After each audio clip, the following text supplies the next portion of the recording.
Nunca imaginé que viviría para ver el día en que una superpotencia se ve obligada a hacer lo único que una superpotencia jamás debería hacer: pedir ayuda a sus rivales mientras finge que no la necesita. Ese momento ha llegado. Estados Unidos está a punto de perder Venezuela. No por una derrota militar ni por sanciones económicas efectivas, sino por el colapso sistemático de los mecanismos que durante décadas le permitieron proyectar su poder. Y la ironía histórica es contundente. Esto no ocurre porque Venezuela sea fuerte, sino porque Estados Unidos se ha vuelto dependiente de un sistema que ya no controla. Seamos claros. Lo que estamos presenciando en Venezuela no es una crisis regional, ni, en esencia, un conflicto petrolero. Es una grieta visible en los cimientos de la hegemonía estadounidense, y en esa grieta aparecen tres nombres escritos con claridad: Pekín, Moscú y Teherán. No se trata de moralidad ni de ideología, es la lógica fría de la supervivencia geopolítica en tiempo real. Durante 40 años, Washington mantuvo un control casi absoluto sobre Venezuela mediante un mecanismo sencillo: el dólar. Venezuela necesitaba dólares, su moneda carecía de valor, su petróleo se cotizaba en dólares, y el sistema bancario por el que circulaban esos dólares estaba bajo control estadounidense. El resultado era inevitable. Quien controlaba el sistema financiero controlaba al país. Era un modelo elegante, estructural, que no requería tropas ni invasiones. Bastaba con que el mundo aceptara una verdad básica: sin acceso al sistema financiero estadounidense no se sobrevive. Todos lo sabían: gobiernos, rivales regionales y banqueros en Londres y Frankfurt. El poder no estaba en las armas, sino en la arquitectura.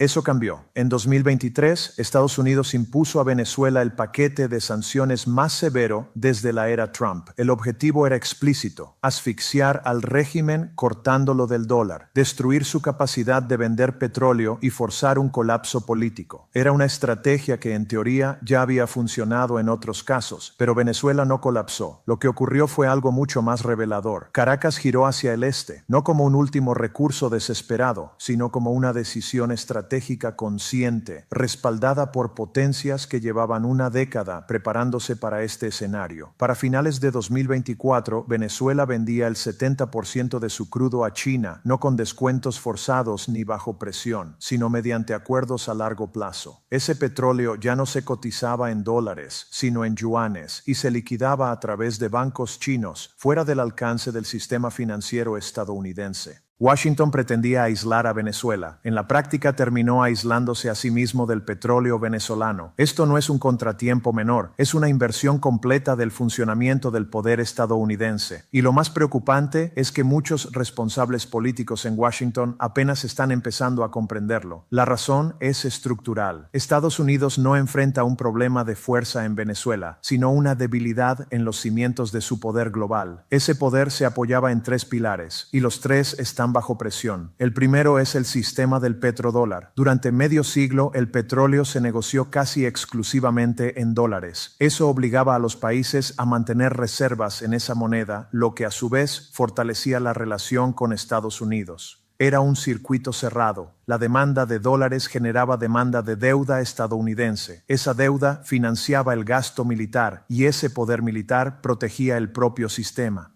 El segundo pilar era la vigilancia financiera. Al pasar casi todo el comercio internacional por canales controlados por Washington, Estados Unidos podía ver, congelar o bloquear transacciones a voluntad. El tercero era la conformidad política. Mientras el sistema funcionaba, la mayoría de los países no tenía incentivos para desafiarlo. Hoy, los tres pilares se están agrietando. El petróleo se negocia cada vez más en yuanes y otras monedas. China, Rusia e Irán han creado sistemas financieros alternativos, y muchos países ya no temen quedar fuera de un sistema que ha dejado de ser único. Eso es lo que Venezuela ha demostrado. Al vender su petróleo en yuanes, no solo realiza una transacción comercial, está saliendo del sistema de coerción estadounidense, y una vez que existe una alternativa real, las sanciones dejan de ser una herramienta de control y se convierten en un gesto vacío. Así es como terminan los imperios financieros, no con explosiones, sino con soluciones alternativas.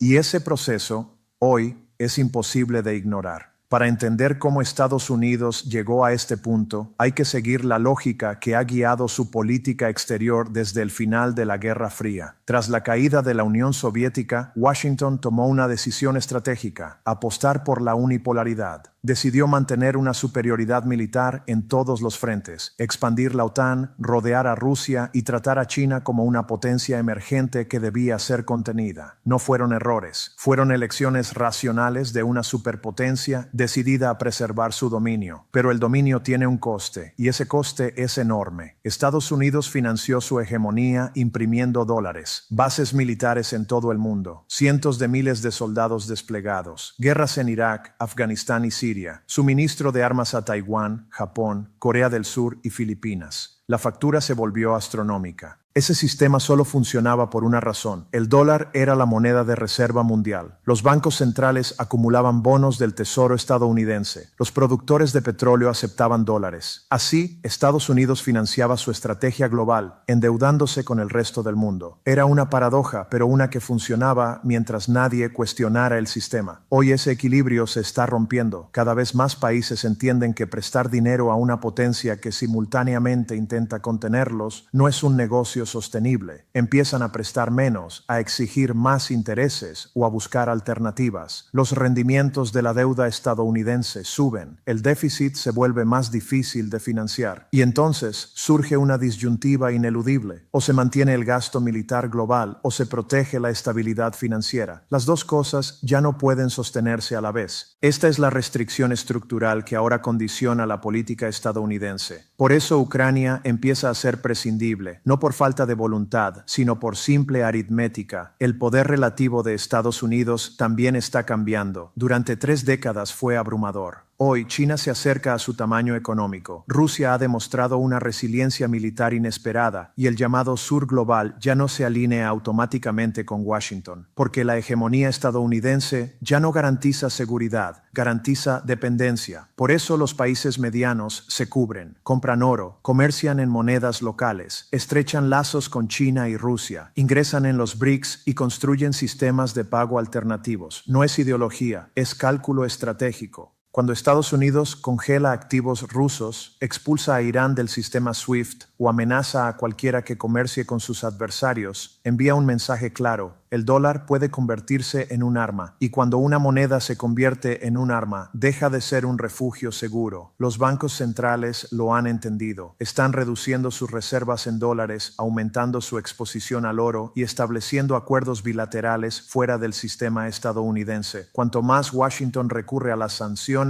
más rápido se acelera esa huida. Las sanciones diseñadas para aislar han terminado enseñando a sobrevivir fuera del sistema. Irán sobrevivió, Corea del Norte sobrevivió, Rusia se adaptó, Venezuela encontró compradores. Cada caso demostró que la exclusión ya no es letal. Ahora China, Rusia e Irán están exportando ese conocimiento. Y por eso Venezuela es tan importante. Es la prueba de que un gran productor de petróleo puede operar fuera del dólar. Una vez demostrada esa posibilidad, el apalancamiento de Washington se debilita de forma irreversible. China no busca democracia en Caracas, busca petróleo estable. Rusia no pretende dominar Venezuela, pretende impedir que Estados Unidos lo haga. Irán comparte su experiencia para demostrar que la coerción financiera no es definitiva. No están intentando reemplazar a Estados Unidos. Están convirtiéndolo en un actor secundario. Los BRICS representan hoy el mayor desafío estructural a la hegemonía estadounidense desde el final de la Guerra Fría. Y es importante ser precisos. No buscan derribar el sistema existente, sino construir uno alternativo. Esa diferencia lo cambia todo. En 2024, el nuevo Banco de Desarrollo de los BRICS comenzó a emitir su propia capacidad monetaria para financiar infraestructuras. Puede parecer un detalle técnico, pero es profundamente decisivo. Permite a los países invertir, comerciar y desarrollarse sin depender del dólar ni del sistema financiero de Washington. Al mismo tiempo, la Organización de Cooperación de Shanghái ha incorporado a la mayoría de los grandes productores de energía de Eurasia: petróleo ruso, gas de Asia Central, productos productos refinados chinos, todo ello puede ahora intercambiarse mediante acuerdos bilaterales fuera del circuito dominado por Estados Unidos. Los bancos centrales están acumulando oro a un ritmo histórico. No es casualidad. Están preparándose para un mundo en el que el dólar deje de ser la moneda de reserva universal. El sistema del petrodólar está en retirada, y los actores que entienden la historia saben lo que eso significa. Venezuela se ha convertido en el caso de prueba. ¿Puede un país sobrevivir a las sanciones estadounidenses? Sí. ¿Puede vender su petróleo fuera del dólar? Sí. ¿Puede funcionar el comercio internacional sin pasar por Washington? Sí. Eso es lo que en términos estratégicos se llama liquidación imperial. No es un colapso repentino ni una derrota militar. Es la pérdida gradual de la capacidad de imponer la voluntad propia de forma unilateral. Ocurre cuando los rivales dejan de temer la resistencia, cuando existen alternativas viables y cuando el coste de mantener el dominio supera los recursos disponibles. Ese es el punto al que ha llegado Estados Unidos. El Imperio Británico atravesó el mismo proceso cuando la libra esterlina perdió su papel como moneda de reserva. No cayó de la noche a la mañana. Fue desplazado lentamente por el dólar. La transición llevó décadas, pero fue inevitable una vez que la estructura empezó a agrietarse. Hoy es el dólar el que enfrenta ese mismo destino. La diferencia es que esta vez el proceso avanza mucho más rápido, impulsado por tecnologías financieras, sistemas de pago alternativos y una coordinación geopolítica sin precedentes. En Venezuela, China asegura suministro energético. En Venezuela, Rusia eleva el coste de cualquier intervención. En Venezuela, Irán transmite sus métodos de supervivencia bajo sanciones. Y mientras tanto, en Washington, muchos responsables políticos siguen creyendo que las sanciones son sinónimo de poder. No lo son, son un catalizador del cambio. Cada sanción empuja a más países a buscar salidas. Cada congelación de activos refuerza la percepción de que el dólar es un riesgo. Cada amenaza acelera la creación de un mundo paralelo al sistema estadounidense. Estados Unidos no está siendo derrotado en el campo de batalla, está siendo eludido, y eso es mucho más difícil de combatir, porque no se puede bombardear una alternativa financiera. Lo que vemos en Venezuela no es una anomalía, es un adelanto del futuro, un mundo en el que Estados Unidos ya no dicta las reglas, sino que debe negociarlas, y cuanto antes lo acepte Washington, antes podrá adaptarse a una realidad en la que ya no es la potencia indiscutible, sino una más entre varias.